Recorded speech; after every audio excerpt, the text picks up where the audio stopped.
Welcome my dear rockers. आज हम देखने वाले हैं अमू। मूवी की शुरुआत होती है और हम कहानी के लीड एक्टर अमू को देखते हैं, जिसकी शादी रवि नाम के लड़के से हो जाती है। रवि एक पुलिस इंस्पेक्टर है और साथ ही वो अमू का पड़ोसी भी था, जिस वजह से रवि और अमू दोनों एक दूसरे से प्यार में पड़ गए और उन्होंने शादी कर ली। शादी के बाद रवि और अमू एक दूसरे के साथ काफी खुशी खुशी रहने लग जाते हैं। दोनों के बीच काफी प्यार होता है। अमू रवि के लिए पुलिस स्टेशन में टिफिन लेकर जाया करती है। रवि को भी अमू का टिफिन लेकर आना काफी अच्छा लगता है। तभी रवि सोचता है कि मैं तो पुलिस स्टेशन आ जाता हूँ, पर बेचारी अमू घर पर अकेली रहती है। क्यों ना मैं उसके लिए एक सिलाई करने वाली मशीन छोड़ दूं घर पर, जिससे उसका टाइम पास भी हो जाएगा और वो सिलाई भी सीख लेगी। रवि ऐसा ही करता है और अमू के लिए एक सिलाई मशीन मंगवा लेता है, जिससे अमू भी काफी खुश होती है। अगले दिन रवि के पुलिस स्टेशन में एक केस आता है, जिसमें एक गरीब औरत अपनी बेटी को लेकर स्टेशन आती है और उसकी कंप्लेंट ये होती है कि उसकी बेटी को किसी ने बहुत बुरी तरह से मारा है। लेकिन रवि के पुलिस स्टेशन के कांस्टेबल्स उस क्रिमिनल्स को पकड़ने के बजाय उसी औरत का ही मजाक बनाने लग जाते हैं और उस केस पर कुछ खास ध्यान नहीं देते। तभी वहां पर रवि आता है और वो अपने पुलिस कांस्टेबल्स की ये हरकत देखकर उन पर चिल्लाते हुए कहता है कि अब से मुझे शहर में कोई क्राइम नहीं चाहिए, किसी भी औरत को कोई परेशानी नहीं होनी चाहिए। शहर में पेट्रोलिंग बढ़ा दो और इस गरीब औरत की बेटी के साथ जो भी हुआ उसमें इसको न्याय दिलाओ, उसको पकड़ो जिसने इसके साथ ऐसा किया है। इसके बाद रवि अम्मू को कॉल करता है और उससे बहुत ही बुरी तरीके से बात करता है कि आज मेरे लिए टिफिन लेकर कौन आएगा, आज क्या मैं भूखा रहूं।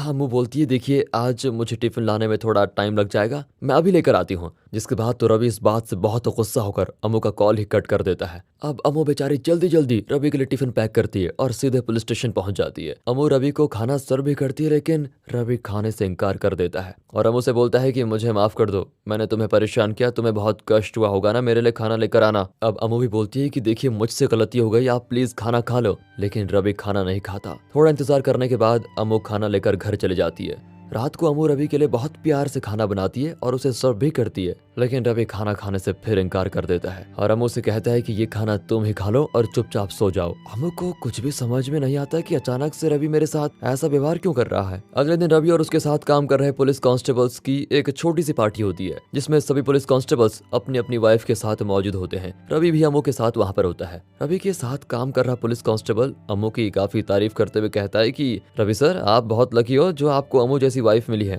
आपका इतना ख्याल रखती है, आपके लिए रोज पुलिस स्टेशन टिफिन लेकर आती है, काफी लकी हो आप। लेकिन रवि ये सुनकर बहुत ही बुरी तरह से कांस्टेबल को जवाब देता है कि तुम सबको देखने में ऐसा लगता है कि अम्मू मेरी बहुत चिंता करती है, जबकि हकीकत में ऐसा कुछ भी नहीं है, ये सिर्फ एक दिखावा है। रवि ये सब कुछ बोलकर अम्मू की बहुत बेइज्जती करता है, जिससे सबके सामने अम्मू को शर्मिंदा होना पड़ता है। अब पार्टी खत्म होने के बाद रवि और अम्मू जब अपने घर वापस जा रहे होते हैं, तभी रास्ते में बारिश शुरू हो जाती है। वहाँ दोनों किनारे पर रुकते हैं। अम्मू को रवि की बात का बहुत बुरा लगा था, इसीलिए वो रवि से सवाल करती है कि आप मुझे बताओ आपने पार्टी में ऐसा क्यों बोला कि मैं आपका ध्यान नहीं रखती हूँ, आपसे प्यार नहीं करती हूँ। रवि कहता है कि मैं तो मजाक कर रहा था, तो मेरी बात का बुरा मत मानो। लेकिन अम्मू जिद पर अड़ जाती है और रवि से कहती है कि आप मुझे मेरे सवालों का जवाब अभी दो, आपको देखकर तो लग नहीं रहा था कि आप मजाक कर रहे थे। रवि कहता है कि देखो अम्मू तुम मेरे साथ बहस मत करो। तब अम्मू जवाब देती है कि रवि इस बार नहीं, मुझे मेरे सवाल का जवाब अभी चाहिए। क्यों आप एकदम से बदले बदले से हो गए हो, पहले तो आप ऐसे नहीं थे। अम्मू के ऐसा बोलते ही रवि को बहुत गुस्सा आता है और वो वहीं अम्मू को छोड़कर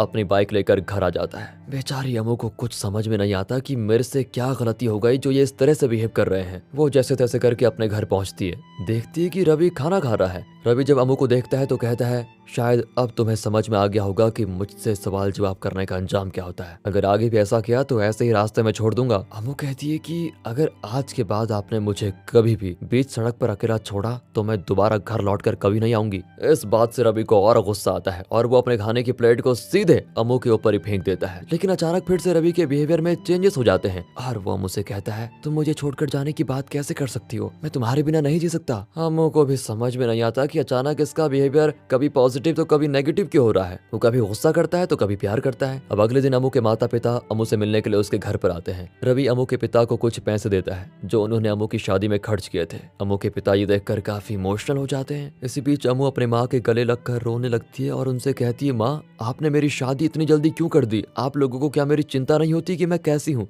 आप लोग मुझे कभी पूछते भी हो कि मैं यहाँ पर कैसी हूँ। और रवि कमरे में बाहर खड़ा होकर अम्मू और उसकी माँ की सारी बातें सुन रहा होता है। उसे अम्मू की इस बात पर गुस्सा आता है कि वो ये अपनी माँ से क्यों कह रही है। थोड़ी देर के बाद जब रवि अपनी बाइक लेकर बाहर जाने लगता है तो अमू उसको रोकती है, क्योंकि अगर रवि कहीं चला गया तो अमू के घर वाले समझेंगे कि अमू और रवि के बीच सब कुछ ठीक नहीं है। इसलिए अमू रवि को रोकती है, लेकिन रवि मानता ही नहीं। वो अपनी बाइक स्टार्ट करने वाला होता है कि तभी अमू उसकी चाबी निकाल लेती है। इस पर रवि को और गुस्सा आता है। फिर तो वो अमू को एक जोरदार तमाचा मारता है। अमू बेचारी थप्पड़ खाकर रोती भी घर के अंदर आ जाती है। तभी पीछे से रवि आकर उसको पकड़ लेता है और उसे साइड में ले जाकर दोबारा प्यार भरी बातें करने लगता है। सॉरी अमू, मुझसे बहुत बड़ी गलती हो गई, मुझे तुम्हें मारना नहीं चाहिए था। ये कहकर रवि अमू के जबरदस्ती गले लग जाता है। अमू को ये सब कुछ ठीक नहीं लगता, इसलिए वो रोना बंद तो कर देती है और सीधा चली जाती है। अमू शीशे के सामने जाकर खुद को देखती है तो रवि के थप्पड़ का निशान उसके गले पर पड़ गया होता है। फिर वो इस बात को छुपाने के लिए अपने गालों की सूजन कम करने लग जाती है।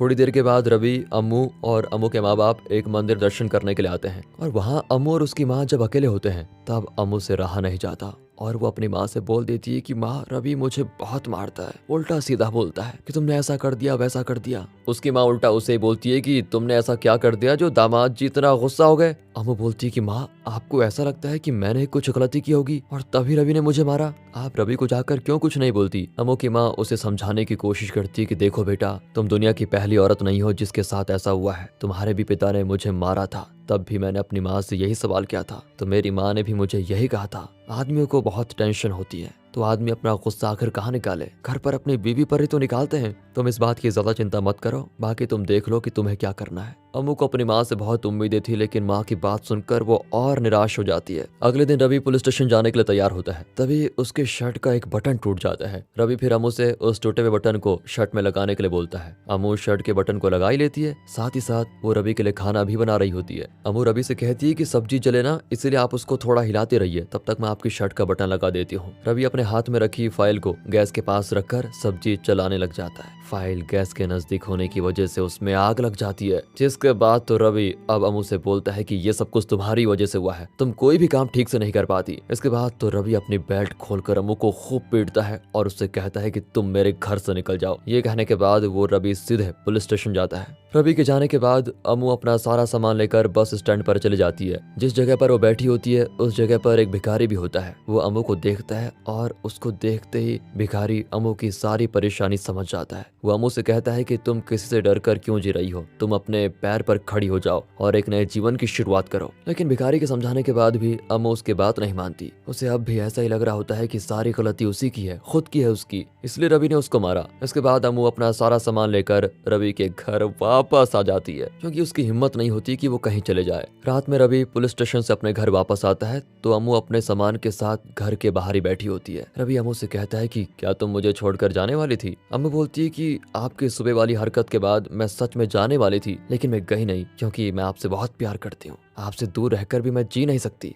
अम्मू की बात को सुनकर रवि को बहुत अच्छा लगता है और उसके बाद दोनों के बीच थोड़ा प्यार भी होता है। लेकिन अगले दिन रवि का बिहेवियर अम्मू के लिए फिर अजीब हो जाता है। वो कभी अम्मू से प्यार करता, कभी उस पर गुस्सा करता, कभी उसे मारता तो कभी कुछ। बेचारी अम्मू को ये सब समझ में नहीं आता कि ये कहीं पागल तो नहीं हो गया। अगले सीन में अम्मू और रवि दोनों एक हॉस्पिटल जाते हैं, जहाँ अम्मू डॉक्टर से कहती है कि मैं और रवि अभी कोई बच्चा नहीं चाहते हैं, इसलिए मुझे कोई दवा दीजिए जिससे मुझे बच्चा ना हो। रवि को अम्मू के इस बात का पता नहीं होता। अगले दिन रवि अम्मू से छिपकर अपने घर पर एक डिवाइस लगाता है, जिससे वो अम्मू की सारी बातें सुन सके कि वो पूरे दिन किससे बात करती है और उसके पुलिस स्टेशन जाने के बाद उसके घर पर कौन कौन आता है। कुछ दिन के बाद अम्मू और रवि वापस से हॉस्पिटल जाते हैं चेकअप कराने के लिए, जहां अम्मू को डॉक्टर से पता चलता है कि वो प्रेग्नेंट है। अम्मू तो ये बात सुनकर शॉक हो जाती है, क्योंकि वो तो डॉक्टर की दी हुई दवा ले रही थी, उसके बाद वो प्रेग्नेंट कैसे हो सकती है। डॉक्टर अब अम्मू को बताती है कि शायद आप प्रेग्नेंट ना होने की दवा यूज कर रही थी और ये बात आपके हस्बैंड को पता चल गई और उन्होंने आपकी टैबलेट्स ही चेंज कर दी हो, ये हो सकता है। अम्मू सोचती है कि तो आखिर रवि को पता कैसे चला। फिर वो डॉक्टर से कहती है कि मैं प्रेग्नेंट हूँ, ये बात आप रवि से मत बोलना। डॉक्टर भी रवि से जाकर बोल देती है कि अम्मू प्रेग्नेंट नहीं है। यहाँ पर अम्मू के ऐसा करने की वजह ये थी कि वो नहीं चाहती थी कि रवि को उसकी प्रेगनेंसी का पता चले, जबकि रवि अम्मू से एक बच्चा चाहता था, इसीलिए उसने अम्मू की दवाइयाँ चेंज की थी। अगले दिन लेनी और फीमेल कांस्टेबल साथिया रवि के मोहल्ले में पूछताछ करते हैं, क्योंकि पिछली रात लेनी ने किसी औरत के चिल्लाने चीखने की आवाज सुनी थी, जैसे कोई पति अपनी पत्नी को मार रहा हो। इसलिए वो लोग पूरे मोहल्ले में पूछताछ कर रहे होते हैं कि आखिर कौन है वो जो अपनी वाइफ पर घरेलू हिंसा कर रहा है। लेकिन पूरे मोहल्ले पर किसी के घर से कुछ पता नहीं चलता कि वो कौन है। फिर वो दोनों अम्मू के घर जाते हैं। दरअसल पिछली रात लेनी ने जो आवाज सुनी थी वो अम्मू की ही थी। रवि उसको मारपीट कर रहा था, अब लेनी और साथिया अमू से पूछताछ करने लगती हैं कि तुमने किस औरत की आवाज को सुना था जिसका पति उसे मार रहा था। अमू पहले तो इस बात से इनकार कर देती है, लेकिन फिर थोड़ी हिम्मत करके रवि की सारी हरकत के बारे में बता देती है। अब साथिया और लेनी अमू को रवि की आईजी से कंप्लेंट करने के लिए कहती हैं और अगले ही दिन अमू साथिया के साथ आईजी के ऑफिस जाती है। लेकिन वहां का एक कांस्टेबल रवि को बहुत अच्छे से जानता है, इसलिए वो रवि को इन्फॉर्म कर देता है कि आपकी वाइफ आईजी के ऑफिस गई है। रवि फौरन आईजी ऑफिस आता है और अमू और साथिया को साइड में ले जाकर अमू से बड़े प्यार से पूछता है कि अमू तुम ही बताओ, क्या मैं तुम्हें मारपीट करता हूँ? तुमने अगर आईजी से मेरी कंप्लेंट कर दी तो मेरा पूरा करियर खराब हो जाएगा। बेचारी अमू रवि के डर से अपना सर ना में हिलाती है। फिर घर आने के बाद रवि पहले की तरह ही अमू को खूब परेशान करने लगता है, लेकिन अब अमू ये सोच लेती है कि वो किसी भी तरह रवि को सबक जरूर सिखाएगी, लेकिन उसके लिए उसको एक दमदार प्लान की जरूरत होगी। सीन यहीं से होता है चेंज और हम कहानी के इंपॉर्टेंट कैरेक्टर प्रभु को जेल में देखते हैं। प्रभु 2 लोगों के मर्डर केस में जेल गया था। प्रभु की एक बहन होती है जिसका नाम होता है गीता। प्रभु अपनी बहन गीता से बहुत प्यार करता था, लेकिन 2 लोगों के मर्डर केस की वजह से गीता प्रभु से सख्त नफरत करती है। प्रभु की बहन गीता की शादी होने वाली थी, इसलिए प्रभु पेरोल पर जेल से बाहर आता है, मगर उसे रवि के रजिस्टर में सुबह और शाम पुलिस स्टेशन जाकर साइन भी करना पड़ता है। प्रभु की मजबूरी का फायदा उठाते हुए रवि प्रभु से रजिस्टर में साइन करवाने के बहाने अपने बहुत से काम भी करवाता है, वहाँ का टॉयलेट वगैरह साफ करना वगैरह वगैरह। प्रभु के पास भी कोई दूसरा ऑप्शन नहीं होता, इसलिए उससे रवि की सारी बात माननी पड़ती है। एक दिन प्रभु एक होटल में बैठा होता है, वहाँ कुछ लड़के प्रभु की बहन के बारे में उल्टी सीधी बातें करने लगते हैं और वो उन लड़कों को पीट देता है। फिर वो लड़के रवि के पास जाकर प्रभु की कंप्लेंट कर देते हैं। रवि फौरन प्रभु का पेरोल कैंसिल करने के लिए अपने सीनियर को लेटर लिखता है। तभी वहाँ पर प्रभु आता है। दरअसल नियम के मुताबिक जो भी क्रिमिनल पेरोल पर बाहर आया है वो बाहर आने के बाद कोई क्राइम नहीं कर सकता, लेकिन प्रभु ने उन लड़कों को पीटा था, इसलिए रवि उसका पेरोल कैंसिल कर देता है। प्रभु रवि के हाथ पैर जोड़ता है और उससे कहता है कि सर, मेरी बहन की शादी होने वाली है, आप प्लीज मेरे साथ ऐसा मत कीजिए, आप मुझे बस एक मौका जरूर दो। यहाँ पर अमो भी होती है क्योंकि वो रवि के लिए खाना लेकर आई है। प्रभु की बहुत मिन्नत करने के बाद भी रवि प्रभु की बात नहीं मानता और वो लेटर अपने सीनियर को फैक्स कर देता है। प्रभु को रवि पर बहुत गुस्सा आता है कि मैंने इसका इतना काम किया और इसने मेरे साथ ऐसा किया, इसलिए वो रवि को धक्का दे देता है, जिसके बाद सभी कांस्टेबल मिलकर प्रभु को पीटने लगते हैं। इसी बीच रवि को पता चलता है कि आईजी पुलिस स्टेशन आने वाले हैं, इसलिए अब प्रभु और अमू को पुलिस स्टेशन के वॉशरूम में छिपा देता है ताकि आईजी उन दोनों को ना देख पाए। वॉशरूम में अमू और प्रभु के बीच काफी बातें होती है। दोनों एक दूसरे को अपनी अपनी सिचुएशन के बारे में बताते हैं। प्रभु अमू से कहता है कि आप भी रवि के हाथों मार खा रही हो और मैं भी रवि के हाथों पीट रहा हूँ, लेकिन मैं इस रवि को सबक जरूर सिखाऊंगा, इसलिए मैं यहाँ से भाग जाऊंगा, उसके बाद मैं देखता हूँ कि रवि मेरा क्या कर लेगा। अब आईजी के जाने के बाद ये दोनों वॉशरूम से बाहर आते हैं। तभी अमू प्रभु से कहती है कि मेरे पास एक प्लान है जिससे हम दोनों मिलकर इस रवि को सबक सिखा सकते हैं। इस प्लान में अमू का साथ साथिया और एक कांस्टेबल भी देता है। अगले दिन मौका देखकर प्रभु उस कांस्टेबल के हाथों से भाग जाता है। अब प्रभु के भागने की खबर सुनकर रवि के तो होश ही उड़ जाते हैं। वो अपने कांस्टेबल्स को आदेश देता है कि पूरे शहर में नाकाबंदी कर दो और किसी भी तरह प्रभु को ढूंढ निकालो। दूसरी ओर अमू प्रभु को अपने घर के एक छोटे से स्टोर में छुपा लेती है और उसे वहीं टाइम टू टाइम खाना पीना देती रहती है। दरअसल अमू के ऐसा करने की वजह यह होती है कि रवि पूरे शहर में प्रभु को ढूंढेगा, मगर वो उसे अपने घर पर नहीं ढूंढेगा। और होता भी कुछ ऐसा ही है। रवि पूरे शहर में प्रभु को ढूंढता है, मगर अपने घर पर नहीं। प्रभु के गायब होने के बाद रवि इस केस में कुछ ज्यादा ही बिजी हो जाता है, इसीलिए अब उसके पास इतना समय नहीं होता कि वो अमू को परेशान करे। इधर अमू रवि को परेशान देखकर बहुत खुश होती है। कुछ ही दिनों में प्रभु के मिसिंग होने की खबर प्रभु के घर वालों और दोस्तों को भी पता चल जाती है। वो सभी उठकर पुलिस स्टेशन आ जाते हैं और वहां पर पुलिस वालों के खिलाफ धरना लगा देते हैं कि कहाँ गया प्रभु। धीरे धीरे ये खबर मीडिया को पता चल जाती है और मीडिया भी प्रभु के मिसिंग होने की खबर को टीवी पर दिखाती रहती है, जिससे आईजी को भी ये पता चल जाता है कि वो प्रभु पुलिस स्टेशन से गायब हुआ है। वो फौरन उठकर रवि के पुलिस स्टेशन आते हैं और रवि से प्रभु के बारे में पूछते हैं कि वो अचानक कहाँ गया। तभी वहां पर अमू रवि के लिए लंच लेकर आती है। आईजी अमू को देखकर रवि से गुस्से में कहता है कि आप जाकर लंच कीजिए, मैं ये केस खुद सॉल्व कर लूंगा। ये सुनने के बाद रवि अमू को साइड में लाकर उससे कहता है कि कल से तुम मेरे लिए लंच मत लाना, समझी। ये सुनकर तो अमू और भी ज्यादा खुश हो जाती है। इसके बाद आईजी रवि से कहते हैं कि देखो, कुछ ही दिन में प्रभु की बहन की शादी है और वो अपनी बहन की शादी में जरूर आएगा, तब तुम उसे गिरफ्तार कर लेना, नहीं तो मैं तुम्हें सस्पेंड कर दूंगा। प्रभु की मिसिंग होने की खबर उसकी बहन गीता सुनती है और वो भी आकर धरने में शामिल हो जाती है। इधर अमू ये सारी बात प्रभु को बताती है, जिसके बाद प्रभु काफी खुश होता है कि उसकी बहन ने उसे माफ कर दिया। अमू प्रभु से कहती है कि प्रभु, तुम जाओ अपनी बहन की शादी में, जाओ शामिल हो जाओ, मैं तुम्हें अब और अपने फायदे के लिए इस्तेमाल नहीं कर सकती। मेरा क्या है, मैं तो रवि को किसी तरह से झेल ही लूंगी। प्रभु अमू की बात मानकर चला जाता है, लेकिन थोड़ी देर के बाद वो वापस लौट कर आता है और अमू से कहता है कि मैडम, आपने तो मेरी मदद कर दी, लेकिन मैं भी अपना फर्ज निभाना चाहता हूँ। मैं भी आपकी मदद करने को तैयार हूँ। अगले दिन पुलिस स्टेशन के बाहर ही गीता की शादी हो जाती है, लेकिन शादी में प्रभु नहीं आता तो रवि ये समझ जाता है कि अब उसकी जॉब गई। इसलिए वो फौरन ही पुलिस स्टेशन के अंदर जाकर उस दिन के सीसीटीवी फुटेज को देखने लगता है, जिस दिन सभी कांस्टेबल ने मिलकर प्रभु को मारा था, क्योंकि अगर ये वीडियो आईजी देखने लगे तो रवि के ऊपर केस बन सकता है। उस सीसीटीवी फुटेज को डिलीट करने के दौरान रवि देखता है कि जब अमू और प्रभु वॉशरूम से बाहर आए तो अमू प्रभु से कुछ बातें कर रही थी। अब रवि को अमू पर शक हो जाता है और वो तुरंत अपना फोन लेकर अपने घर की ऑडियो सुनने लगता है। इधर घर पर प्रभु और अमू एक दूसरे से बातें कर रहे होते हैं, तभी रवि अपने फोन से प्रभु की वॉइस सुन लेता है। इसके बाद रवि अपने कुछ आदमियों को उस धरने में शामिल करता है, जिसके बाद वो लोग पुलिस वालों पर पत्थर फेंकने लगते हैं, जिसका फायदा उठाकर पुलिस वाले उन सभी धरना देने वाले लोगों पर लाठी चार्ज कर देते हैं। इसी बीच रवि के शामिल किए गए लोग पुलिस स्टेशन में घुसकर सभी कैमरा और सिस्टम तोड़फोड़ कर देते हैं। रवि का यही प्लान था और वो इस इंसिडेंट को आईजी के सामने ऐसे दिखाने की कोशिश कर रहा था कि ये सब कुछ नेचुरली हो रहा है। उसका मेन एम था उन कैमरा की फुटेजेस को डिलीट करना। इसके बाद रवि तुरंत अपने घर जाता है और अमू से पूछने लगता है कि प्रभु कहाँ है? मैंने उसकी आवाज अपने घर में सुनी है। आप किसके बारे में बात कर रहे हैं? मैं किसी प्रभु को नहीं जानती, आप प्लीज मुझे मत मारिए, मैं प्रेग्नेंट हूँ। अब रवि ये सुनकर रुक जाता है और उसे ऐसा लगता है कि अमू पिटाई से बचने के लिए झूठ बोल रही है, इसलिए वो डॉक्टर से कॉल करके कंफर्म करता है कि अमू सच में प्रेग्नेंट है या नहीं। डॉक्टर उसे बताती है कि अमू सच कह रही है, वो प्रेग्नेंट है। फिर रवि उसे छोड़ देता है और चुपचाप जाकर सो जाता है। अब रात में अमू को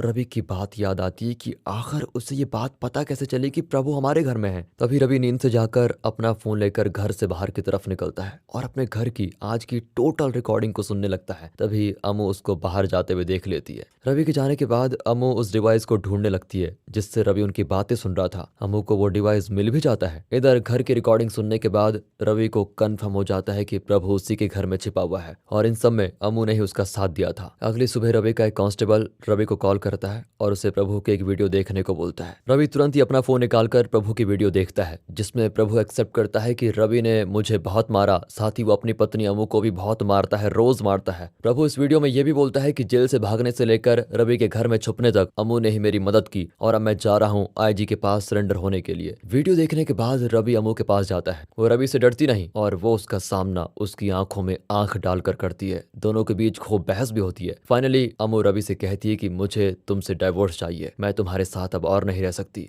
साथ ही अमू रवि से ये भी बोलती है कि तुम एक वीडियो बनाकर उसमें कन्फेस करो कि तुम मुझे रोज मारते पीटते थे और मेरे साथ बुरा व्यवहार करते थे। रवि ये सुनकर अमू पर काफी गुस्सा होता है और अमू के सामने ही कन्फेस कर देता है कि मैं तुम्हें रोज मारता पीटता था, तुम्हें मेंटली टॉर्चर भी करता था। इसके बाद रवि को पता चलता है कि अमू ने उसका ही डिवाइस यूज करके उसकी सारी बातें रिकॉर्ड कर ली है। दूसरी ओर लिनी प्रभु को लेकर आईजी के ऑफिस आती है। रवि भी जल्दी जल्दी आईजी के ऑफिस पहुंचता है, लेकिन तब तक प्रभु आईजी के पास बैठा होता है। तभी वहां पर अमू अपनी कंप्लेंट लेकर आईजी के ऑफिस आती है। रवि अमू को देखकर शॉक हो जाता है और उसे प्यार से समझाने लगता है कि अमू तुम मेरे साथ ऐसा मत करो, मेरा पूरा करियर खराब हो जाएगा। तब अमू कहती है कि रवि मैंने भी तुमसे ऐसी ही मिन्नत की थी कि तुम मुझे मत मारो, मत पीटो, मेरे साथ ढंग से पेश आओ, लेकिन तुमने मेरी बात कहाँ सुनी, इसलिए अब मैं भी तुम्हारी बात नहीं सुनूंगी। और ये कहकर वो आईजी के पास चली जाती है और आईजी के सामने कन्फेस करती है कि सर मैंने ही प्रभु को अपने घर में छुपा के रखा हुआ था, ये सिर्फ रवि को सबक सिखाने के लिए था। इसके बाद अमू रवि की सारी बातें आईजी को बता देती है कि कैसे रवि उसे रोज रोज मारता पीटता था, उसके साथ मेंटली टॉर्चर करता था। आईजी से ये बोलने के बाद अमू सबके सामने रवि से सवाल करती है कि बताओ रवि तुम मुझे रोज मारते पीटते थे ना। अब रवि ये सुनकर चुपचाप हो जाता है। इसके बाद तो अमू आईजी को रवि की रिकॉर्ड की भी बातें दिखाती है।